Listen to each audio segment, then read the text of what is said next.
Alan, congratulations. A great first win as Darlington manager. Yeah, I thought the overall performance was really good from 1 to 14. I thought the lads were outstanding, showed what they're capable of, and I think, like I said, the only disappointing thing is we never scored more. The goalkeeper pulled off some cracking saves. Played some great flowing football though. That's been what you preached during pre-season. You've been encouraging the lads to play the ball to feet, to get round the back and find their own men, and it worked out really well. Yeah, listen, probably a few people had a little moan up on Wednesday night because Gates had the high press on, and they did, to be fair, but when you do that you blow up, and I think you see in the last half an hour the lads who played some fantastic stuff on Wednesday night in the last half an hour, but you've got to give Gates credit for their press in the first hour.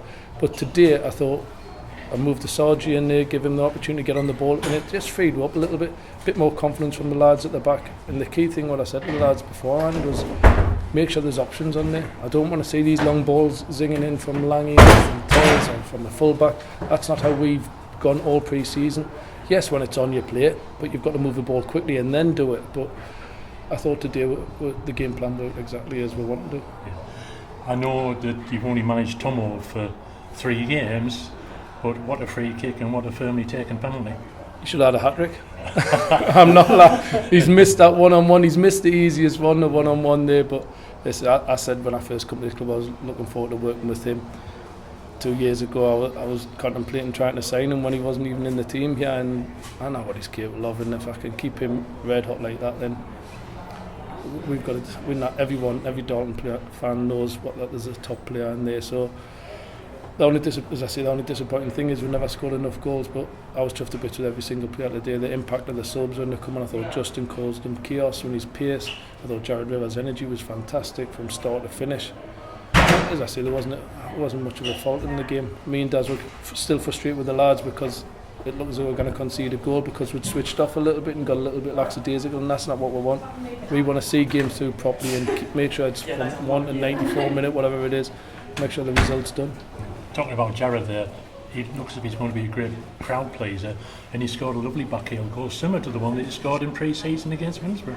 That's what I said. Jared his work rate is phenomenal, and that's the first thing that you see when Jared. But sometimes he holds onto the ball a little bit too long. But listen, it's great to watch him dribble the ball, move the ball. That's what you want to see. People move the ball like that. You don't want to see the ball in the air getting lumped all over. So I get excited every time Jared gets the ball because he can go inside, outside.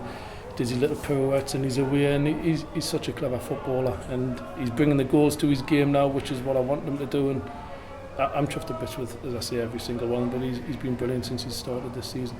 Has the team set the standard now, or do you expect a higher level from them? There's more to come in this team. There's a lot more to come. You've got to think of the players missing in this team at the minute. There's obviously Aki, who's a big piece of the jigsaw. I think everyone knows that.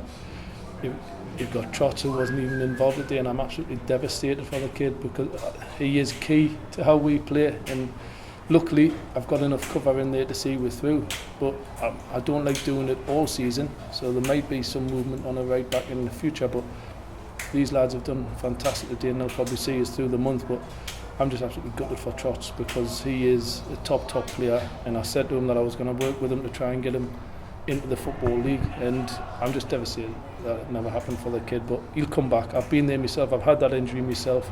6 months, that's what it'll take, and hopefully we can get him back before the end of the season, but it's just making sure we get that operation done as quick as possible. There's a game on Monday night. There were no more injuries picked up today, right? Now there's a few little niggles as expected, but the lads will give us everything today. I could have took 4 or 5 of them off I wanted to get Cams off to let him rest his legs there, but Will was outstanding. His energy was unbelievable, and I wanted to get him off a little bit earlier, to be honest, but the kids are enthusiastic and doesn't want to come off, but I've got to try and manage the players. Tez is the only left-sided centre-back there. Now we've got the right full-back out, so I had to get him off to give him a breather. So just managing the squad, but there will be some fresh legs in there on Monday. And hopefully another Darlow win occurs on Monday night. It's a tough place to go, especially on a Monday night after playing on a Saturday. But the pitch is great. I know that it's at Wembley. It's a really good pitch, so there'll be no excuses for us to not get the ball down and play. And the lads will be full of confidence after that. And I've just said to them, look after yourselves, be professional, do things properly, have a little jog tomorrow, loosen up, and then we're at it again on Monday, and then we're off and running.